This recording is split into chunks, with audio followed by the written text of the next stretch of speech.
So back in 1970, there was this terrifying rumor that basically swept the globe.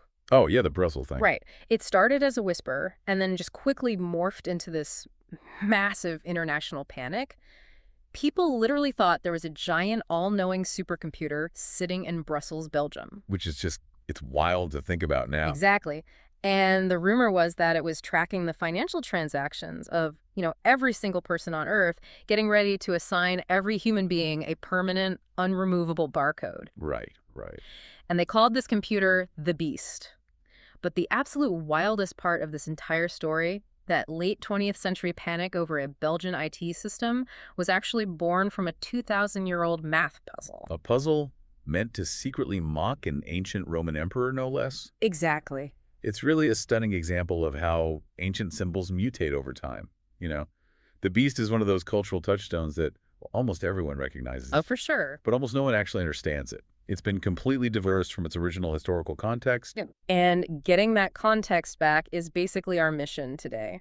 We are going to shortcut you, the listener, to being really well informed about one of the most culturally pervasive and wildly misunderstood symbols in human history. It's going to be a fun one. Definitely. We're pulling from an encyclopedic breakdown of the beast from the Book of Revelation. We'll look at the original text and then explore the fascinating and honestly sometimes bizarre ways people have weaponized it over the last 2 millennia. Yeah, weaponized is definitely the right word there. So, okay, let's unpack this. But before we dive into the text, I want to make something very clear to you listening. We are impartially exploring the historical and theological interpretations of these sources. Right, we're looking at the history. Exactly. We aren't here to declare any single view as the ultimate truth. We're simply examining the original material to understand how it works and, how it's been utilized. Which is an essential approach. I mean, when we deal with apocalyptic literature, like the Book of Revelation, we have to recognize that these texts operate kind of like historical mirrors. What do you mean by historical mirrors? Well, people in different eras, they look into this bizarre imagery and they see their own greatest fears reflected right back at them, their own political enemies, their own societal anxieties. Oh, I see. Yeah, so to really understand the interpretations over the centuries, you have to understand the psychology of the people reading it at that specific time. That makes a lot of sense. So let's look at the mirror itself first. Before we can get into the 666 of it all, what are we actually looking at in Revelation chapters 12 and 13? Well, the text is... Because honestly, going through the sources, the very first thing that shocked me is that we aren't talking about one single monster. Like the pop culture image of just the beast is actually completely incomplete. Yeah, it really is. The text actually presents a trio. It's a triumvirate of evil, basically. Okay. The narrative begins with the dragon, and the text explicitly identifies this dragon as Satan, the ancient serpent. Now, the dragon is the ultimate source of power here, but he mostly stays in the background, operating behind the scenes. Like a shadow CEO or something. Basically, yeah. He delegates his absolute authority to the next figure, which is the beast from the sea. Right, and the sea beast is the one most people casually refer to as the Antichrist. Even though the text of Revelation never actually uses that specific word. Wait, really? It doesn't say Antichrist? Nope, not in Revelation. Oh, wow. Well, anyway, it's a wildly visceral image. It rises out of the ocean, and it's this terrifying chimera. It has the body of a leopard, the feet of a bear, and the mouth of a lion. Right. It has 7 heads and 10 horns with crowns on its horns.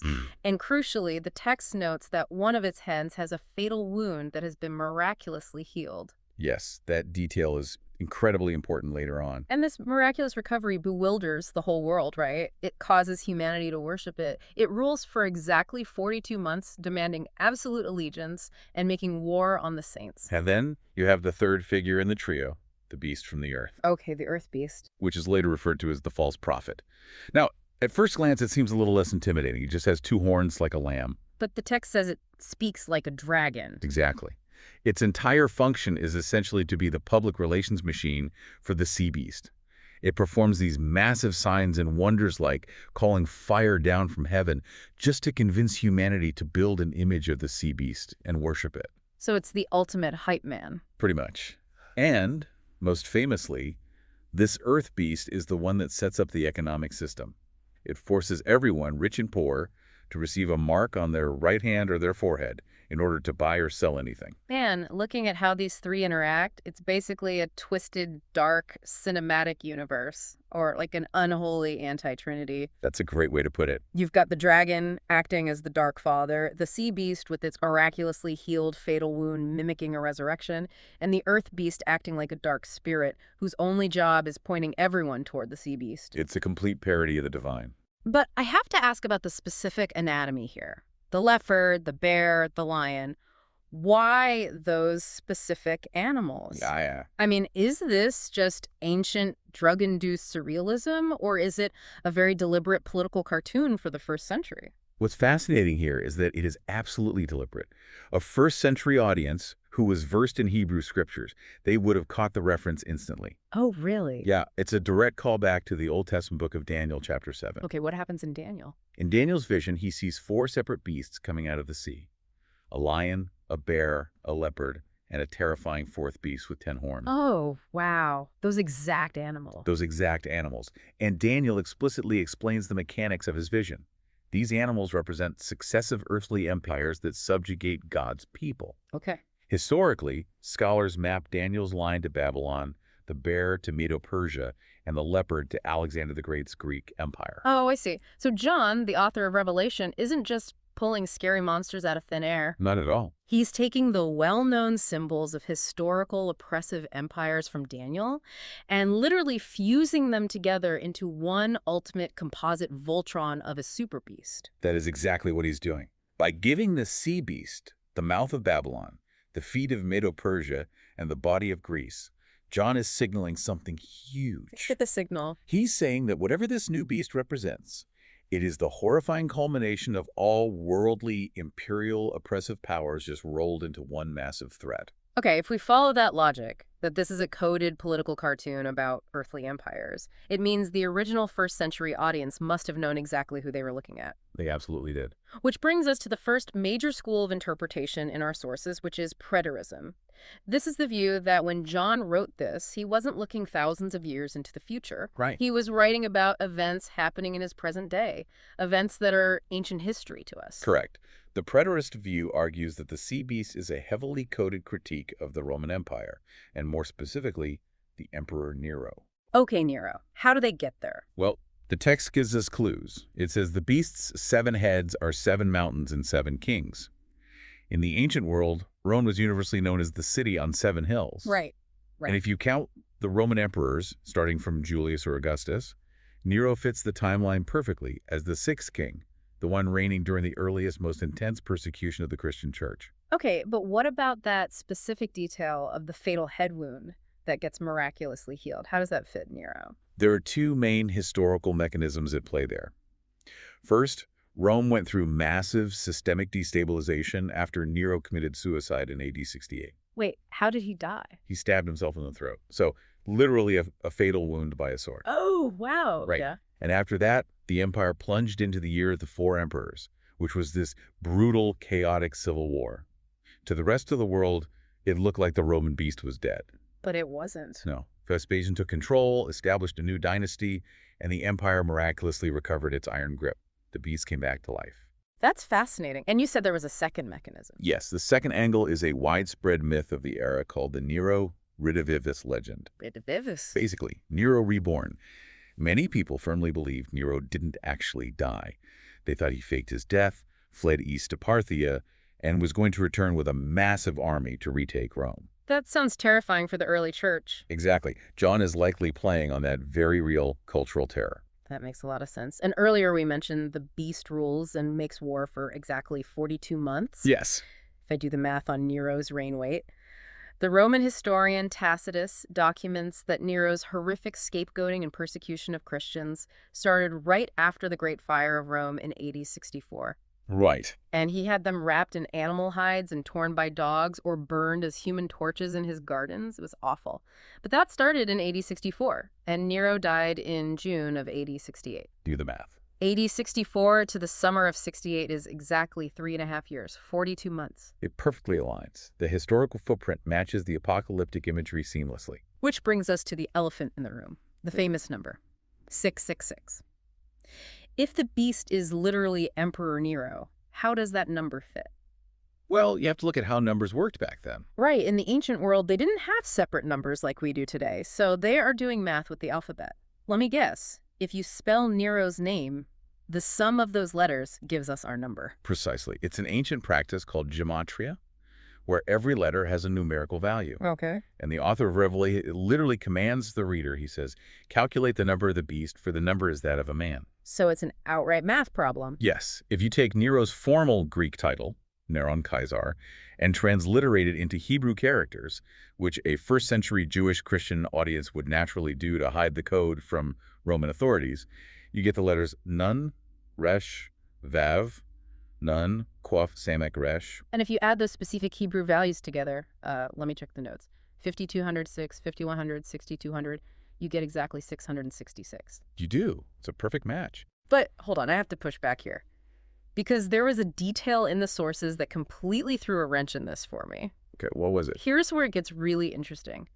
The oldest preserved manuscript we have of the Book of Revelation, Papyrus 115, does not say 666. It says the number of the beast is 616, 616. Yes, it does. So dropping the N to make the math work feels a bit convenient. Are we sure modern scholars aren't just forcing the math to fit the bad guy of the decade the same way conspiracy theorists do today? It's a very fair question. But Papyrus 115 actually proves the code was real rather than debunking it. How does it prove it? You have to think about how the cipher functions across different languages. If you are a Latin-speaking Christian, you don't pronounce it Neron Caesar, you say Nero Caesar. Okay, sure. If you transliterate the Latin spelling Nero Caesar into Hebrew, you drop that final N. And the Hebrew letter Nun is worth exactly 50. So the mathematical value drops from 666 to 616. Oh, wow. The math actively adjusts based on the local language being used. It's an ancient, localized cryptogram designed specifically to point at Nero no matter what language you're reading the book in. Okay, I retract my skepticism. That is an incredibly elegant cipher. It really is brilliant. So for the first century reader, the mystery was entirely solved. The beast was the machinery of the Roman Empire, and Nero was the literal, terrifying face of it. Right. The message was simply, resist the imperial cult, do not compromise your faith, even if it costs your life. Exactly. That was the immediate comfort and warning to those early believers. But if the math was a localized cipher for a first-century Roman emperor, the threat should have died with Nero. We shouldn't still be talking about it. True, but human nature doesn't work like that. Exactly. When later generations experienced trauma or oppression, they looked at this text and assumed it must be talking about their enemy.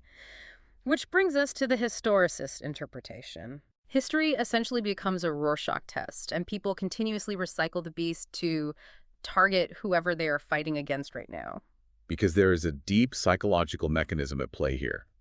As humans, we have an innate need to categorize our adversaries not just as politically wrong, but as cosmically evil. Oh, that makes sense. If your enemy is a rival nation or a different political party, that's just a human conflict.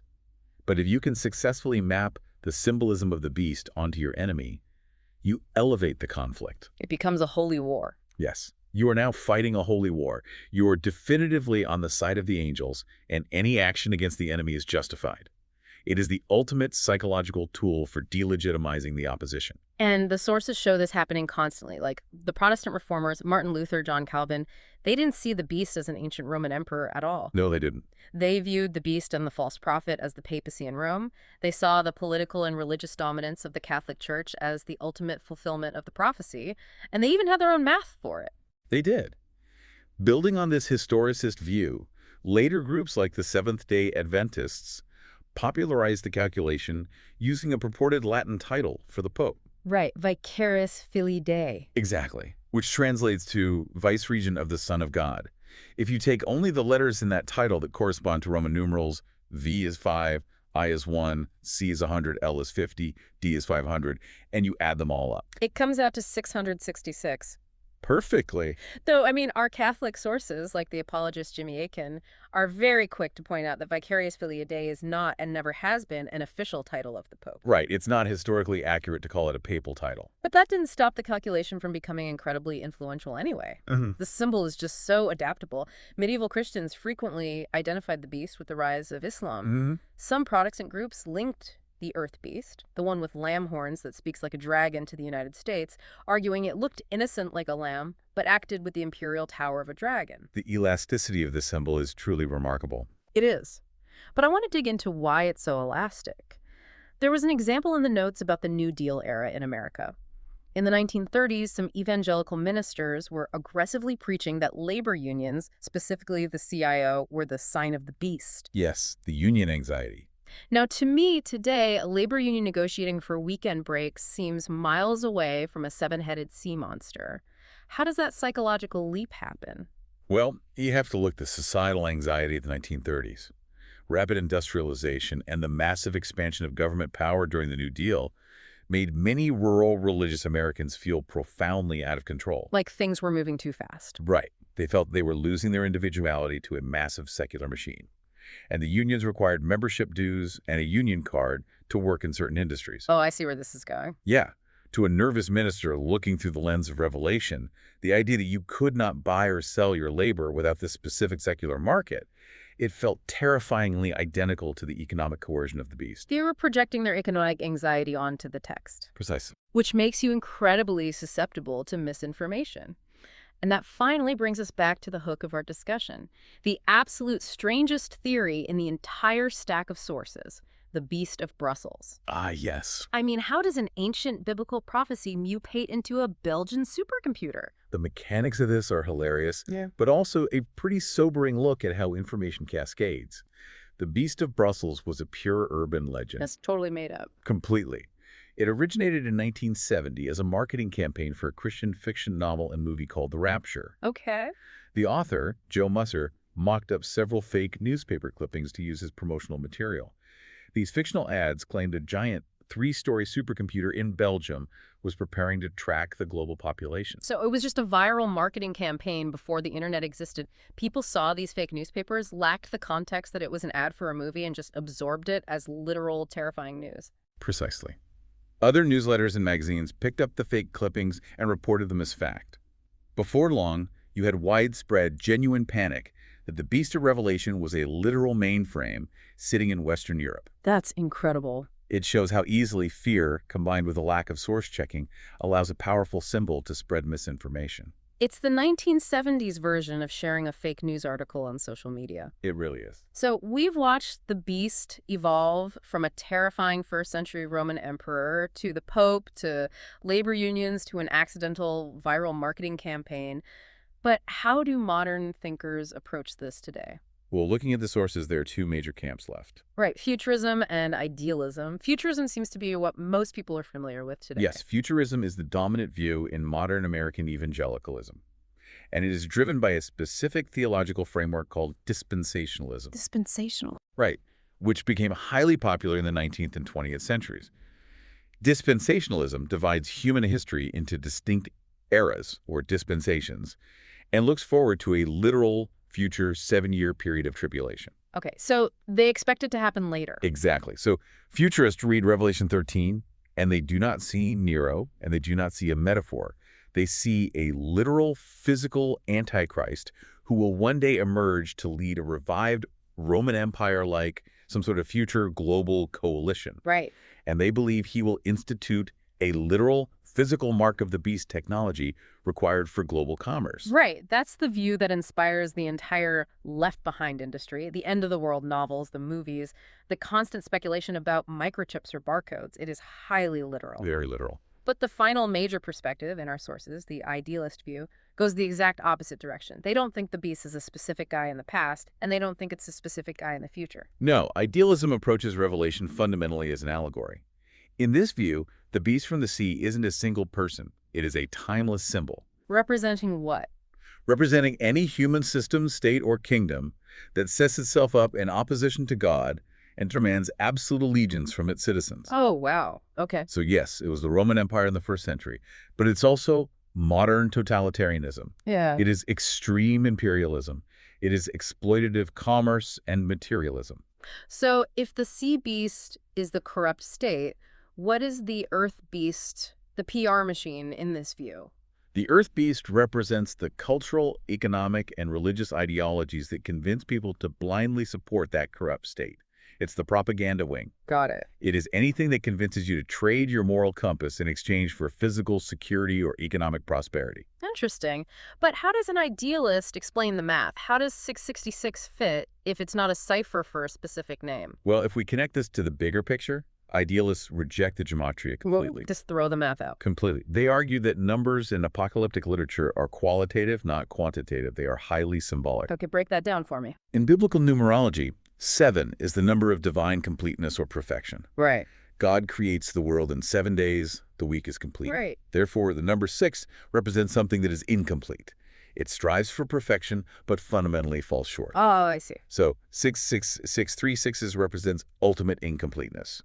The beast bears the hallmarks of truth. It creates a miraculous counterfeit of the divine to deceive you, but it is ultimately a flawed human system. It is completely incomplete. Let me play devil's advocate for a second, because if the beast is just the system, if it's just corporate greed or manipulative government or materialism, isn't that a bit of a letdown? A letdown. I mean, compared to a fiery apocalypse with a 7-headed sea monster and fire coming from the sky, exploitative commerce sounds like a pretty boring Tuesday. Well, it might lack the cinematic flair of a Hollywood disaster movie, but I would argue it is vastly more relevant to you, the listener. Oh, so? Think about it. If the beast is just some supervillain waiting in the distant future, you don't have to worry about it today. If it's a Roman emperor who died by his own hand 2,000 years ago, it's just an interesting history lesson. Right. But if the beast represents the corrupt, omnipresent systems of power that demand our unthinking allegiance right now, well, that is a warning you have to reckon with every single day. You're saying it's asking us to constantly look in the mirror. Exactly. It asks you to critically examine the water you swim in. What modern systems, what algorithms, what political ideologies are you blindly following? Where are you compromising your core ethics just to buy and sell comfortably in the modern world? That's heavy. In the idealist view, the mark of the beast isn't a microchip, it's a mindset. It's a timeless warning about surrendering your autonomy to systems that do not have your best interests at heart. That is a profoundly challenging way to look at it. So, to summarize the journey we've been on, we started with a terrifying, multi-headed sea monster from a first-century text. We did. We decoded a localized mathematical cryptogram pointing directly at Emperor Nero and his brutal persecution of the early church. We watched history weaponize that exact same symbol against everyone, from Protestant reformers to 1930s labor unions to a fictional Belgian IT system. All right. And finally, we arrived at this view of the beast as a timeless, profound metaphor for any corrupt system of power that demands our soul. It is a masterclass in how an ancient text can maintain its psychological power across millennia, precisely because the human struggle against oppressive, absolute power never really ends. It really doesn't. But before we sign off, I have to leave you listening with one final, fascinating historical footnote from our sources to mull over. It completely flips everything we've just talked about on its head. I know where this is going. For 2,000 years, everyone in history has been desperately trying to avoid the beast. Nobody wants to be associated with 6666 as the ultimate smear. Except for one guy. Aleister Crowley. Yes, the infamous early 20th century British occultist Aleister Crowley. While everyone else was pointing fingers and calling their political enemies the beast, Crowley leaned all the way in. He really did. He literally claimed the title for himself. He took the phrase the great beast and translated it into Greek to Megatherion. And he didn't choose Greek by accident. Nope, he knew exactly what he was doing. He did it because of a practice called isopsephy, which is the exact same concept as Hebrew gematria, but using the Greek alphabet. When you calculate the numerical value of Megatherion in Greek, it adds up perfectly to 666. He engineered it. Exactly. Crowley wore it as a badge of honor. It is the ultimate subversion of the text. It shows how a symbol meant as the ancient world's ultimate warning of absolute evil could, centuries later, be co-opted by someone else as a tool for spiritual rebellion and, honestly, incredibly edgy personal branding. A symbol of ultimate oppression became, for one man, a symbol of extreme personal liberation. It just proves that once a symbol enters the cultural bloodstream, you can never truly control how it will be used. You really can't. Which brings us right back to the heavy metal album covers, the horror movies, and the pop culture phenomenon. The symbol has taken on a life entirely its own, far beyond the shores of Patmos, where John first wrote it down.